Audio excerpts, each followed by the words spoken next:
이번 분석을 시작하기에 앞서 투자 판단의 최종 책임은 투자자 본인에게 있다는 점을 명확히 말씀드립니다. 저희는 단순 참고용 정보나 분석을 제공할 뿐 특정 종목이나 섹터에 대해 매수나 매도를 절대 추천하는 것이 아닙니다. 자, 오늘 정말 흥미로운 주제를 가져왔습니다. 바로 디지털 자산 세계에서 가장 논쟁적이면서도 또 가장 영향력 있는 목소리 중 한 명이죠. 마이크로 스트래티지의 창업자 마이클 세일러의 최신 분석을 아주 깊숙이 파고들어 볼까 합니다. 그가 제시하는 비트코인의 미래는요, 단순한 가격 전망 이런 차원의 이야기가 아닙니다. 이건 자산이라는 개념의 패러다임 자체가 어떻게 바뀌고 있는지, 그리고 앞으로 디지털 자본의 새로운 규칙이 어떻게 쓰여질 것인지에 대한 거대한 통찰이라고 할 수 있습니다. 그럼 지금부터 마이클 세일러의 생각을 따라서 미래 금융의 지도가 어떻게 그려지고 있는지 함께 살펴보시죠. 시작부터 정말 강력한 한방입니다. 마이클 세일러가 뭐라고 하냐면 4년 주기는 죽었다고 선언해버립니다. 이게 무슨 뜻이냐면요.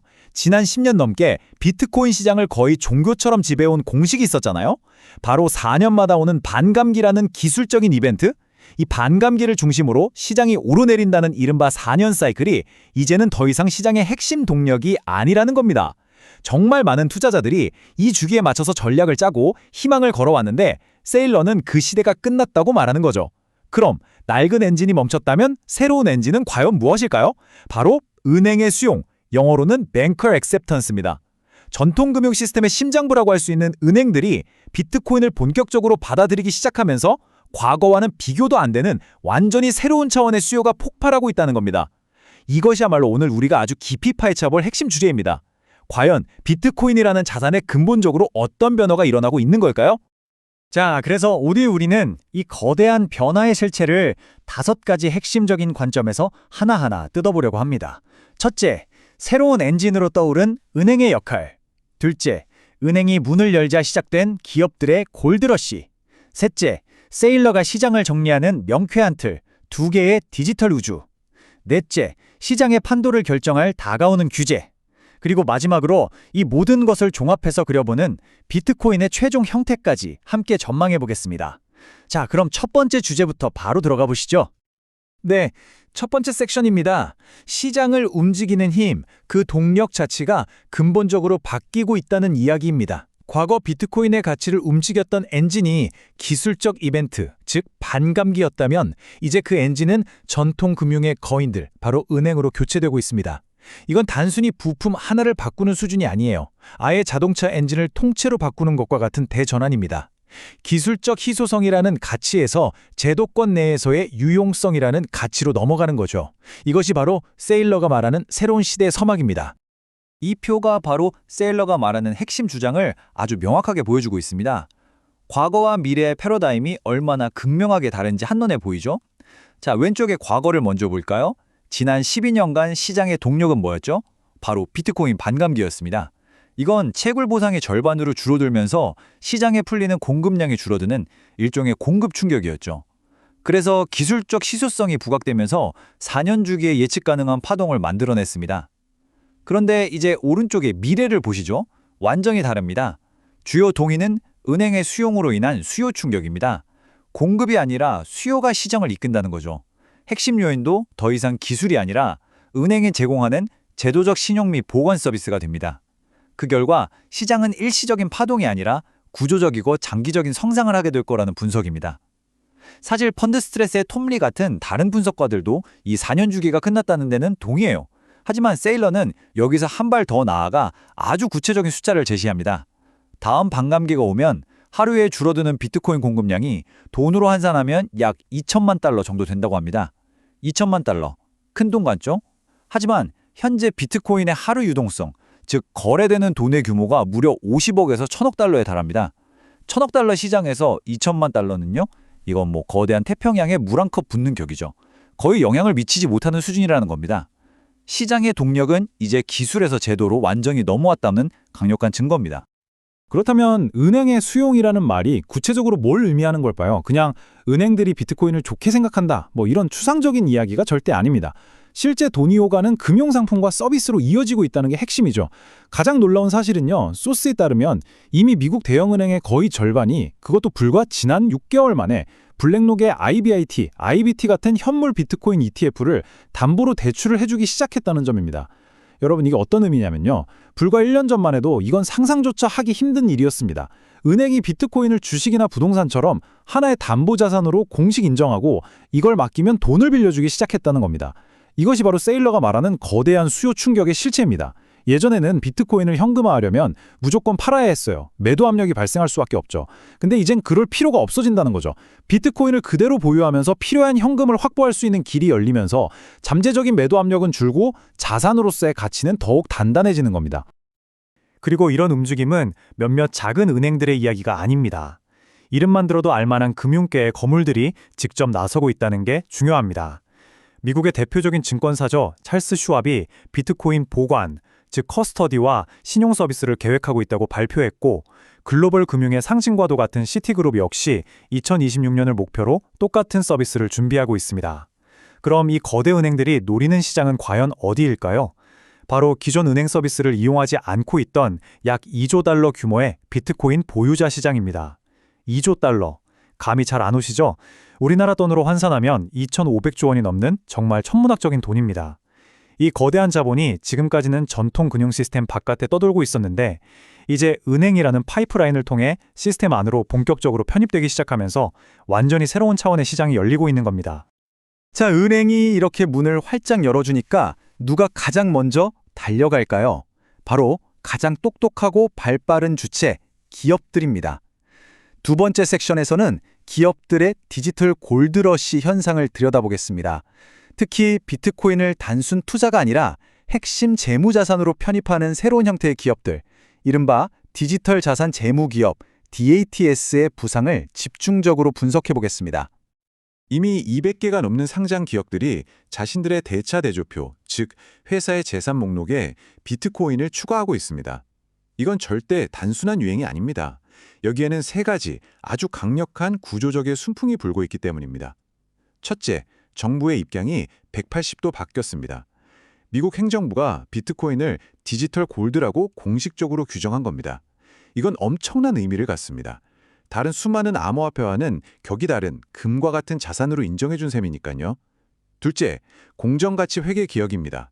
이건 좀 기술적인 내용이지만 정말 중요한 변화인데요. 제가 쉽게 설명해 드릴게요. 예전에는 기업이 비트코인을 사서 가격이 아무리 올라도 그걸 팔기 전까지는 장부의 이익으로 반영할 수가 없었어요. 오히려 가격이 떨어지면 손실 처리만 해야 했죠. 이러니 기업 입장에선 살 이유가 별로 없었겠죠? 그런데 이제는 회계 기준이 바뀌어서 보유한 비트코인의 가치가 오른 만큼을 분기마다 그대로 이익으로 잡을 수 있게 된 겁니다. 이건 정말 게임 체인저죠. 셋째, 부인할 수 없는 구조적 경쟁 우위입니다. 소스에 따르면 비트코인은 지난 5년간 연평균 50%씩 성장했습니다. 여러분, A라는 회사는 연 5% 성장하는 자산을 가지고 있고 B라는 회사는 연 50% 성장하는 자산을 가지고 있다고 생각해 보세요. 장기적으로 어느 쪽이 이길지는 불보듯 뻔하지 않겠습니까? 이 세 가지 요인이 강력하게 결합하면서 이제 기업들의 비트코인 매입은 선택의 문제가 아니라 생존과 성장을 위한 필수 전략이 되어가고 있는 겁니다. 이 분야의 오리지널 갱스터, 뭐랄까 원조라고 불리는 기업이 바로 마이클 세일러가 이끄는 마이크로 스트래티지입니다. 2020년 아직 모두가 비트코인을 의심의 논초리로 볼 때 정말 과감하게 회사 자금으로 비트코인을 사들이면서 이 거대한 흐름을 개척했죠. 여기서 흥미로운 점은요. 세일러는 최근 200개가 넘는 기업들이 자기들을 따라 비트코인을 사는 현상을 경쟁으로 보지 않는다는 겁니다. 오히려 자신의 비전이 옳았다는 걸 증명해주는 아주 환영할 만한 현상으로 보고 있어요. 그리고 더 중요한 것은 마이크로 스트래티지는 단순히 비트코인을 사서 모으는 데 그치지 않고 이미 그 다음 단계로 진화하고 있다는 점입니다. 바로 디지털 신용 발행사라는 새로운 비즈니스 모델입니다. 이것이 바로 마이크로 스트래티지가 새롭게 개척하고 있는 아주 혁신적인 디지털 신용 모델입니다. 원리는 간단하지만 정말 강력합니다. 1단계, 먼저 대량의 비트코인을 자본자산으로 든든하게 확보합니다. 그리고 2단계, 이 비트코인을 담보로 시장의 신용, 즉 채권 같은 상품을 발행해서 자금을 조달합니다. 마지막 3단계, 이렇게 조달한 자금을 바탕으로 투자자들에게 아주 매력적인 수익률을 제공하는 상품을 만드는 겁니다. 예를 들어 볼까요?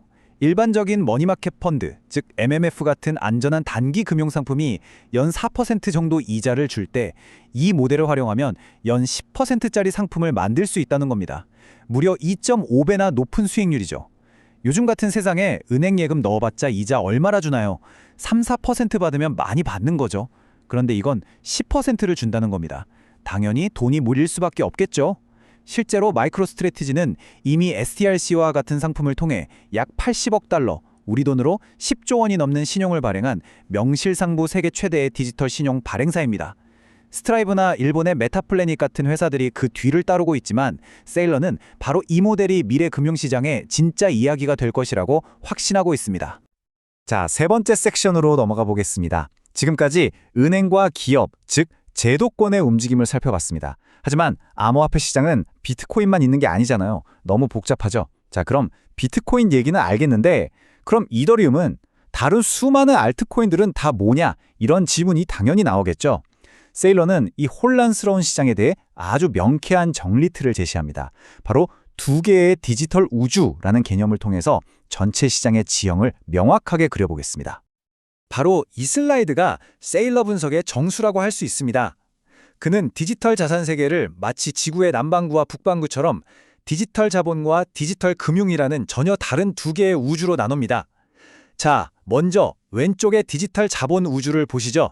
이 우주의 왕은 딱 하나, 오직 비트코인뿐입니다. 별명은 디지털 골드고요. 여기서의 킬러 앱, 즉 핵심적인 쓰임새는 우리가 앞에서 봤던 디지털 신용입니다. 여기에 투자하는 사람들은 자본의 장기적인 가치 보존과 성장을 추구하는 자본 신용 투자자들이죠. 그래서 경쟁 대상도 다른 코인이 아니라 금, 부동산, 우량 주식 같은 전통적인 자산들입니다. 마이크로스트래티지가 바로 이 우주에서 활동하는 대표적인 플레이어고요. 이제 오른쪽 디지털 금융 우주를 보겠습니다. 여긴 완전히 다른 세상입니다. 이곳의 핵심 자산은 이더리움이나 솔라나 같은 알트코인 네트워크들입니다. 킬러 앱도 훨씬 다양하죠. 스테이블 코인 같은 디지털 통화, 토큰화된 증권, 심지어 밈코인까지 모든 것이 여기에 속합니다. 이 우주의 투자자들은 특정 기술이나 네트워크의 성공에 베팅하는 기술 투자자에 가깝습니다. 따라서 이들의 경쟁 대상은 비트코인이 아니라 비자나 마스터카드, 은행 같은 기존의 금융 네트워크들입니다.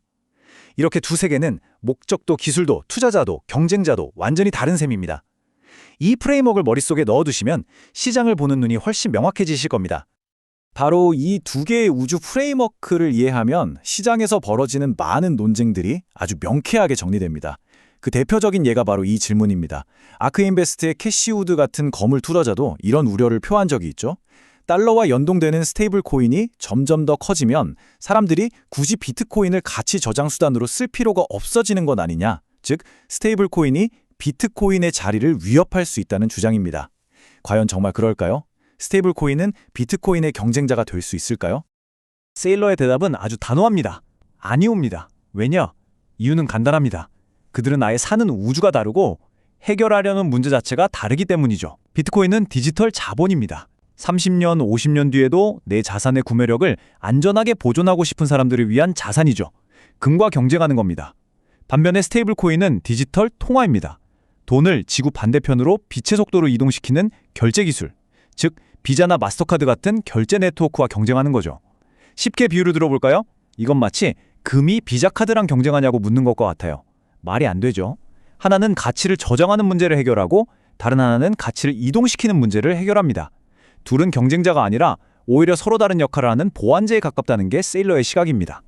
자, 네 번째 섹션입니다. 이제 우리의 시선을 비트코인이 있는 디지털 자본 우주에서 수많은 알트코인들이 경쟁하는 디지털 금융 우주로 잠시 옮겨보겠습니다.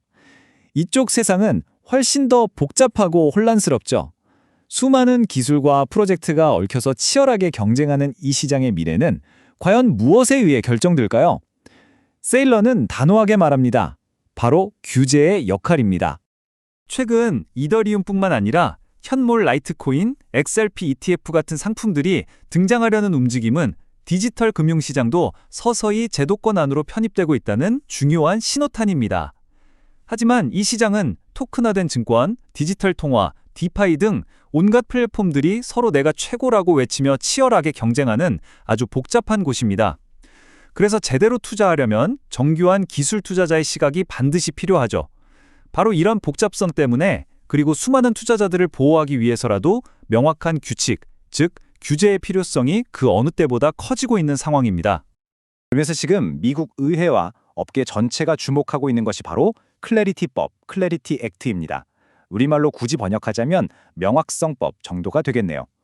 2020년 상반기에는 통과될 것으로 예상되는 이 법안은 이름 그대로 디지털 금융 시장에 명확성을 부여하는 것을 목표로 합니다. 업계가 정부에 원하는 건 단 하나입니다. 뭘 해도 되고 뭘 하면 안 되는지, 토큰은 어떻게 발행해야 합법이고 자금 조달은 어떻게 할 수 있는지 운동장의 규칙을 명확하게 그려달라는 겁니다. 이 법안이 어떤 내용으로 어떻게 통과되느냐에 따라 수많은 디지털 금융 기록들과 알트코인 프로젝트들의 미래가 달려있다고 해도 과언이 아닙니다. 자, 이제 오늘 이야기의 대망의 마지막 섹션입니다. 지금까지 우리가 살펴본 퍼즐 조각들을 모두 맞춰볼 시간입니다. 은행의 수용, 기업들의 골드러시, 두 개의 디지털 우주라는 명확한 구분, 그리고 다가오는 규제의 미래까지 이 모든 거대한 변화들을 종합했을 때 비트코인은 궁극적으로 어떤 모습으로 진화하게 될까요? 그 최종 형태에 대한 세일러의 비전을 함께 살펴보겠습니다. 세일러가 그리는 비트코인의 새로운 패러다임은 바로 이 세 가지의 단단한 기둥 위에 서 있습니다. 한번 정리해볼까요? 첫째, 패러다임의 전환입니다. 더 이상 4년마다 오는 반감기가 아니라 은행이 담보로 인정해주는 제도적 유용성이 비트코인의 가치를 결정하는 시대로의 전환이죠. 둘째, 명확한 경제 모델입니다. 전체 디지털 자산 시장을 디지털 자본인 비트코인과 디지털 금융인 알트코인으로 명확하게 구분함으로써 비트코인만의 독보적인 역할을 확고히 하는 겁니다. 셋째, 강력한 미래 동력입니다. 우호적인 규제 환경, 기업들의 참여를 유도하는 회계개혁, 그리고 전통 금융의 심장인 은행의 수용, 이 세 가지가 바로 2026년 이후 비트코인의 성장을 이끌어갈 핵심적인 구조적 변화라는 것입니다. 이 모든 분석이 가리키는 최종 결론은 바로 이것 하나입니다. 비트코인은 이제 우리가 알던 그저 투기성 짙고 변동성 심한 암호화폐 단계를 넘어서고 있다는 겁니다. 정부와 전통금융이라는 강력한 지원군을 등에 업고 과거의 금이나 오늘날의 미국 달러처럼 글로벌 금융 시스템 전체의 기반을 이루는 새로운 준비자산, 리저브 에셋으로 진화하고 있다는 것이죠. 이것이 바로 마이클 세일러 분석의 최종 결론이자 비트코인의 최종 형태에 대한 그의 대담하고도 원대한 예측입니다. 오늘 분석을 마무리하면서 이 질문을 여러분께 한번 던져보고 싶습니다. 만약 마이클 세일러의 분석이 정말 맞는다면, 그래서 앞으로 수많은 기업들이 대차대조표를 비트코인으로 채우고 은행들이 비트코인을 담보로 새로운 신용을 창출하고 마침내 각국 중앙은행들이 외환보유고의 일부로 비트코인을 편입하기 시작한다면 과연 다른 모든 자산들, 우리가 지금까지 믿어왔던 금, 부동산, 주식, 심지어는 각국의 통화는 어떻게 될까요? 정말 생각해볼 만한 질문 아닌가요? 어쩌면 우리는 지금 자산시장의 모든 판이 뒤죽히는 거대한 재편에 바로 그 입구에 서 있는 것일지도 모릅니다. 다시 한번 말씀드리지만 투자 판단의 최종 책임은 투자자 본인에게 있다는 점을 명확히 말씀드립니다. 저희는 단순 참고용 정보나 분석을 제공할 뿐 특정 종목이나 섹터에 대해 매수나 매도를 절대 추천하는 것이 아닙니다. 항상 여러분의 성공 투자를 기원합니다. 내용이 좋으셨다면 구독, 좋아요 부탁합니다.